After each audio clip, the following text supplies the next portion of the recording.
இந்த வீடியோவில் the litigation process independent and impartial function of judiciary பற்றி பார்க்க போகிறோம். ஸோ ஃபர்ஸ்ட் litigation process அப்படின்னா வழக்கு செயல்முறை. ஸோ இந்தியாவில் பார்த்தோம் அப்படின்னா வந்துட்டு 2 வகையான சட்டப்பிரிவுகளை வந்துட்டு நம்ம ஃபாலோ பண்ணிகிட்ருக்கோம். First one civil law and second one criminal law. Civil லா அப்படின்னா என்னென்னா உரிமையியல் சட்டம், கிரிமினல் லா அப்படின்னா குற்றவியல் சட்டம். ஸோ நமக்கு வந்துட்டு 2 விதமான கேசஸ் இருக்குது, சிவில் கேசஸ், கிரிமினல் கேசஸ் அப்படின்னு சொல்லலாம். இந்த சிவில் லா கிரிமினல் லா எது சம்மந்தமானது அப்படின்னா, இப்போ சிவில் லா அப்படின்னா நம்ம வந்துட்டு உரிமை சம்மந்தப்பட்டது, அதாவது பணம் சம்மந்தமாக, சொத்து சம்மந்தமாக, சமூக தொடர்பான பிரச்சனைகள்லாம் இருக்கு இல்லையா. ஃபார் எக்ஸாம்பிளுக்கு இப்போ நில தொடர்பான பிரச்சனைகள், அல்லது வந்துட்டு ரெண்ட்டுக்கு, மேரேஜ் ரிலேட்டட் ப்ராப்ளம்ஸ். ஸோ இந்த மாதிரியான இஷ்யூஸ் எல்லாம் எதுக்குள்ளே வரும் அப்படின்னா சிவில் லா.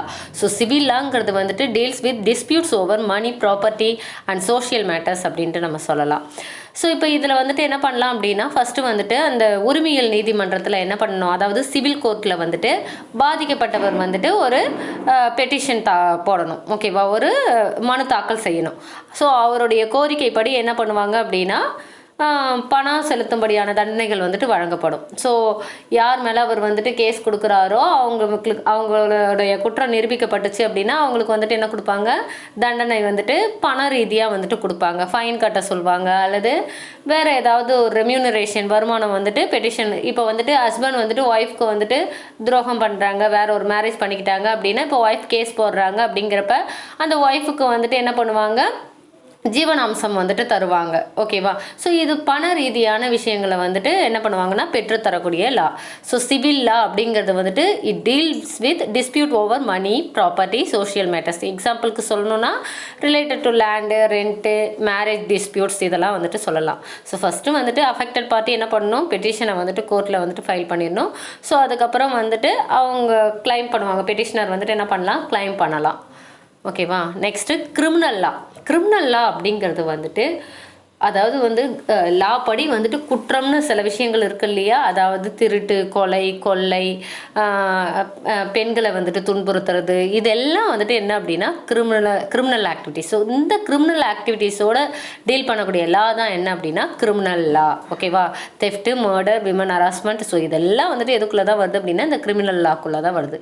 ஸோ இதில் ஃபஸ்ட்டு என்ன பண்ணியிருக்கணும் அப்படின்னா எஃப்ஐஆர் பதிவு பண்ணியிருக்கணும். ஸோ எஃப்ஐஆர் அப்படின்னா என்னென்னா ஃபஸ்ட்டு இன்ஃபர்மேஷன் ரிப்போர்ட். ஸோ எந்த ஒரு பிரச்சனைக்குமே முதல் தகவல் அறிக்கை, ஃபஸ்ட்டு இன்ஃபர்மேஷன் ரிப்போர்ட், எஃப்ஐஆர் அப்படிங்கிறத வந்துட்டு பதிவு பண்ணுறது மூலமா தான் வந்துட்டு இந்த கிரிமினல் கேசஸ்லாம் வந்துட்டு ஸ்டார்ட் ஆகும்.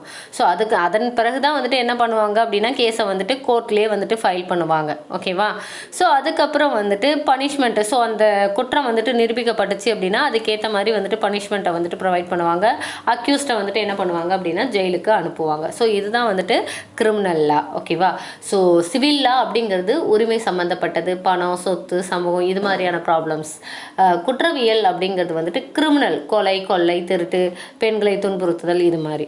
ஸோ அடுத்து அங்கே பார்த்தோம் அப்படின்னா வந்துட்டு அஃபெக்டட் பார்ட்டிஸ் வந்துட்டு கோர்ட்டில் வந்துட்டு பெட்டிஷன் போடணும். இங்கே வந்துட்டு ஃபஸ்ட்டு எஃப்ஐஆர் பதிவு பண்ணணும், அதுக்கு அடுத்தது தான் வந்துட்டு கோர்ட்டுக்கு கேஸ் வரும்.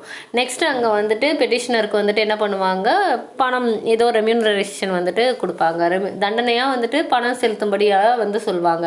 இங்கே வந்து குற்றவாளிக்கு தண்டனை என்னவா இருக்கும் அப்படின்னா அவங்களுடைய குற்றம் நிரூபிக்கப்பட்டால் அவங்களுக்கு வந்துட்டு ஜெயிலுக்கே வந்துட்டு அனுப்பிடுவாங்க, okay. Next independent and impartial function of the judiciary. So இப்போ independent and impartial function of judiciary அப்படின்னா என்னென்னா, ஸோ அதாவது நீதித்துறை வந்துட்டு சுதந்திரமாக நடுநிலைத்தன்மையோடு செயல்படுறது தான் நம்ம வந்துட்டு இண்டிபெண்ட் ஃபங்க்ஷன் அல்லது இம்பார்ஷியல் ஃபங்க்ஷன் அப்படின்னு சொல்கிறோம். ஸோ இப்போ நம்மளுடைய அரசியல் சட்டத்தை யார் உருவாக்குனாங்கன்னு நமக்கு தெரியும், ஓகேவா. ஸோ டாக்டர் பிஆர் அம்பேத்கர் தலைமையிலான ஒரு குழு, ஓகேவா. ஸோ அதாவது வந்துட்டு ஒரு டீம், அது வந்துட்டு யார் லீட் பண்ணுறா அப்படின்னா டாக்டர் பிஆர் அம்பேத்கர். ஸோ அவருடைய தலைமையிலான இந்த டீம் தான் என்ன பண்ணுறாங்க அப்படின்னா நம்மளுடைய கான்ஸ்டிடியூஷன், அரசியல் அமைப்பு சட்டத்தை வந்துட்டு உருவாக்குறாங்க, ஓகேவா. ஸோ அப்படி உருவாக்கும் போதே அவங்க என்ன பிளான் பண்ணியிருக்காங்க அப்படின்னா, நம்மளுடைய இந்தியாவில் இருக்கக்கூடிய ஜுடிஷியரி வந்துட்டு இண்டிபெண்ட்டாகவும் இம்பார்ஷியலாகவும் இருக்கணும் அப்படின்னு தீர்மானிச்சிட்டாங்க. ஸோ அரசியலமைப்பு சட்டத்தை உருவாக்குனவங்க வந்துட்டு இந்தியாவில் வந்துட்டு இந்த ஜுடிஷியரி நீதித்துறைங்கிறது வந்துட்டு சுதந்திரத்தோடையும் நடுநிலைத்தன்மையோடையும் இருக்கணும் அப்படின்ட்டு தான் நிறுவனாங்க. ஏன்னா நியாயமான நீதி கிடைக்கணும், ஓகேவா, எல்லாருக்கும் வந்துட்டு ஃபேர் ஜஸ்டிஸ் கிடைக்கணும் அப்படின்னா ஜுடிஷியரி வந்துட்டு இண்டிபெண்ட்டாக தான் இருக்கணும். நீதித்துறை வந்துட்டு எல்லாருக்கும் நியாயமான நீதி கிடைக்கணும் அப்படின்னா நீதித்துறை வந்து சுதந்திரமாக தான் செயல்படணும். எதனுடைய கட்டுப்பாட்டுலையும் இருந்தால் வந்துட்டு எல்லாருக்கும் சமமான நீதியை வழங்க முடியாது அப்படிங்கிறது அவங்களுடைய கருத்து. ஸோ இந்தியா போன்ற இந்த டெமோக்ராட்டிக் கண்ட்ரிஸ் இருக்கு இல்லையா, டெமோக்ரஸி, ஸோ அங்கே பார்த்தோம் அப்படின்னா இந்த ஜுடிஷியரி தான் வந்துட்டு சிட்டிசன்ஸுடைய ரைட்ஸ் எல்லாத்தையும் பாதுகாக்கக்கூடிய ஒரு பாதுகாவலனா, கஸ்டோடியனாக வந்துட்டு இருக்குது, ஓகேவா. So judiciary is the custodian of rights of citizens. குடிமக்களினுடைய உரிமைகளை காக்கக்கூடிய பாதுகாவலனா வந்துட்டு எது இருக்குது அப்படின்னா இந்த ஜுடிஷியரி தான் இருக்குது. ஸோ இது எல்லாத்தையும் மனசில் வச்சுட்டு தான் என்ன பண்ணாங்க அப்படின்னா இந்த இந்தியன் கான்ஸ்டியூஷனை ஃப்ரேமர்ஸ் வந்துட்டு என்ன பண்ணாங்க அப்படின்னா ஜுடிஷியரியை வந்துட்டு இந்த மாதிரி இண்டிபெண்ட்டாக இருக்கிற மாதிரி வந்துட்டு உருவாக்கினாங்க. ஸோ இதில் வந்துட்டு என்ன அப்படின்னா அப்படி உருவாக்கும் போதே நம்மளுடைய நீதித்துறை வந்துட்டு நிர்வாகத்திடமிருந்து வந்து சுதந்திரமாக இருக்கணும்.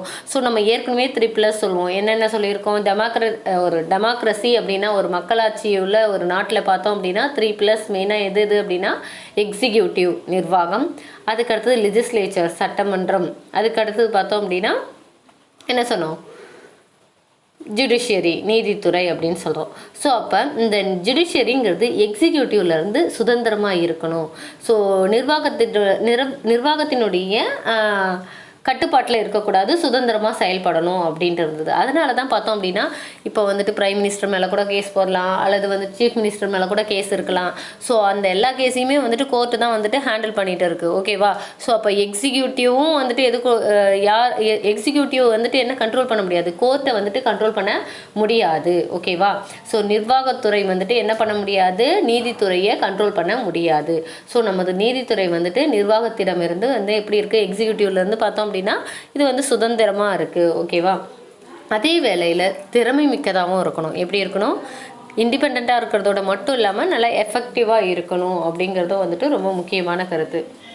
ஸோ அப்படி எஃபெக்டிவாக இருக்கக்கூடிய நம்மளுடைய ஜுடிஷியரி பார்த்தோம் அப்படின்னா இண்டிபெண்ட்டாகவும் இருக்கணும், அதே நேரத்தில் அக்கௌண்டபிள் பொறுப்புணர்வோடையும் இருக்கணும், ஓகேவா. திறன் மட்டும் பத்தாது, சுதந்திரமாகவும் இருக்கணும், பொறுப்புணர்வோடும் இருக்கணும்.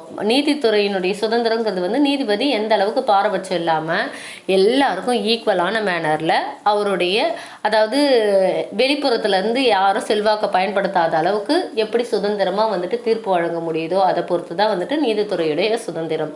ஸோ நீதித்துறையும் ஜுடிஷியரி வந்துட்டு இண்டிபெண்ட்டாக இருக்குன்னா என்ன அர்த்தம் அப்படின்னா ஜட்ஜஸ்லாம் வந்துட்டு யாருடைய தலையீடும் இன்றி அவங்களுடைய வேலையை வந்துட்டு அவங்க சுதந்திரமாக செயல்படக்கூடிய ஒரு நிலையை தான் வந்துட்டு நம்ம சொல்கிறோம். Next public interest litigation. So public interest litigation அப்படின்னா பொதுநல வழக்கு. பப்ளிக் இன்ட்ரெஸ்ட் லிட்டிகேஷன் அப்படின்னா என்ன, பொதுநல வழக்கு.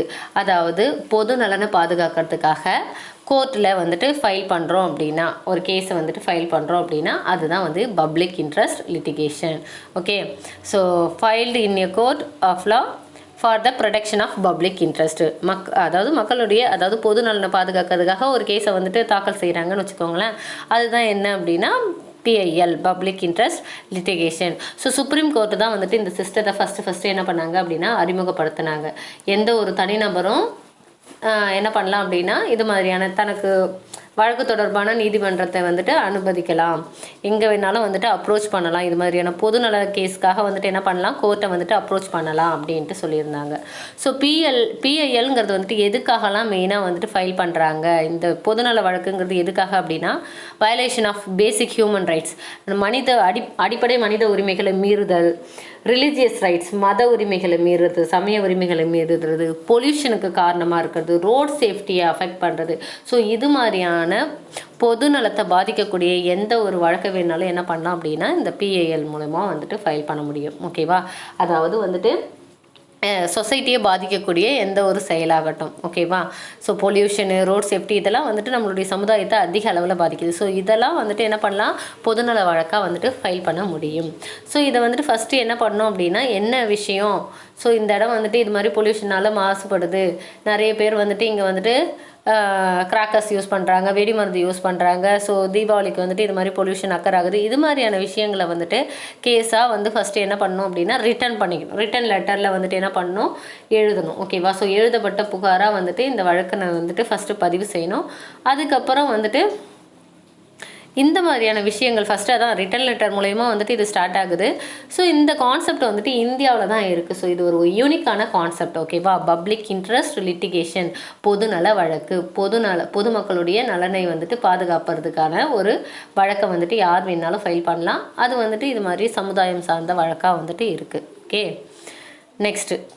ஸோ ஃபைனலாக இந்த லெசனில் என்ன சொல்லிட்டு இருக்காங்க அப்படின்னா ஜுடிஷியரி. ஸோ டெமோக்ராட்டிக் கண்ட்ரியில் பார்த்தோம் அப்படின்னா ஜுடிஷியரி அப்படிங்கிறது வந்துட்டு ஒரு முக்கிய பங்கு வகிக்கிறது. ஸோ இது வந்துட்டு கஸ்டோடியனாக இருக்குது. கஸ்டோடியன் ஆஃப் த கான்ஸ்டிடியூஷன், சட்டமன்றத்தினுடைய அரசியலமைப்பு சட்டத்தினுடைய பாதுகாவலனா, அடிப்படை உரிமைகளுக்கு காப்பாளராக வந்துட்டு இந்த எது இருக்குது அப்படின்னா இந்த ஜுடிஷியரி தான் இருக்குது. ஸோ அதிக அளவு எண்ணிக்கையிலான மக்கள் கொண்ட இந்த மக்களாட்சி நாடான இந்தியாவில் பார்த்தோம் அப்படின்னா இந்த ஜுடிஷியரி வந்து எப்படி இருக்குது அப்படின்னா நல்லா வெல் ஸ்ட்ரக்சர்டாக இண்டிபெண்ட்டாக வந்துட்டு இயங்கிக்கிட்டு இருக்குது. ஓகேவா? ஸோ அதிக அளவில் மக்கள் தொகை வந்துட்டு இந்தியாவில் இருக்கா இல்லையா? ஸோ ஃபஸ்ட்டு சைனா சொல்லுவோம், வேர்ல்டு ஃபுல்லாக கம்பேர் பண்ணும்போது ஃபஸ்ட்டு சைனா, செகண்ட் வந்து இந்தியா. ஸோ அந்த அளவுக்கு பாப்புலேஷன் அதிகமாக இருந்தாலும் நம்மளுடைய டெமோக்ராட்டிக் கண்ட்ரியில் வந்துட்டு ஜுடிஷியரி வந்துட்டு எப்படி தான் செயல்படுது, இண்டிபெண்ட்டாக செயல்படுது, வெல் ஸ்ட்ரக்சர்டாக இருக்குது. Okay, any doubt? தேங்க்யூ.